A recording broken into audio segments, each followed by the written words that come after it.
अण्णांच्या उचापती, गेले अण्णांच्या उचापती.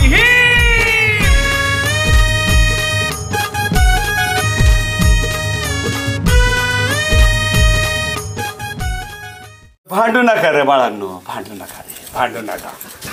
ओ भाऊजी कशाला मारताय तिला? अहो तुम्ही नका बाबा मध्ये पडू, आमच्या मध्ये पडू नका म्हणजे आमच्या नवरा बायकोची आमच्या अवघडली सवघडली असेल ती कळत नाही का तुम्हाला? आमचं आम्ही बघून घेऊ. आमचं आम्ही बघून घेऊ म्हणजे मैत्रिणी ती माझी. अहो थांबा जरा म्हटलेलं बोलता का? तुम्ही तिला कशाला बोलता? गप ना. तुम्ही एक काम करा, तिलाच विचारा. मी बोलून बोलून थकलोय सगळ्यांना. तुम्ही विचारायचं आता तिला. काय झालं ग सानिया? का भांडली तुझ्यासोबत? मला कळू द्या तर. हे मला भांडायचंय, तुला काय करायचंय?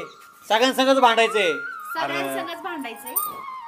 काय चाललंय काय नेमकं तुमचं? सांगा तिला समजून. तुम्हाला सांग पहिलं. चल जास्त बोल नको.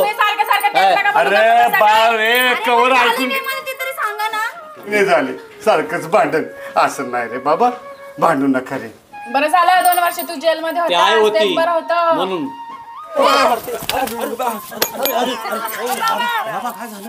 अरे तुला म्हातारा काय झालं? अंगण असतात रे. भावाची भांडणं झाली ना, भाव तुटला की जग तुटते बघ. आणि सगळं तुटून जात, सगळं तुटत. संशयाचं वादळ लय वांगळ असतं. असं वादळ आलं की तुम्ही गेला आम्ही सगळं बघू. अरे हो रे हो, लाव रे बाई पोरे, फोन लाव एकदाचा. म्हणजे निस्तरलं सगळं बाबा. परमेश्वरा, इठ्ठला, पांडुरंगा कसे लावूनच दाखवते आता तुला फोन. थांब लावूनच दाखव. लाव ना मग पटकन लगेच. थांब ना, लावते लावते. तुमचाच लाड झालाय सगळा. हॅलो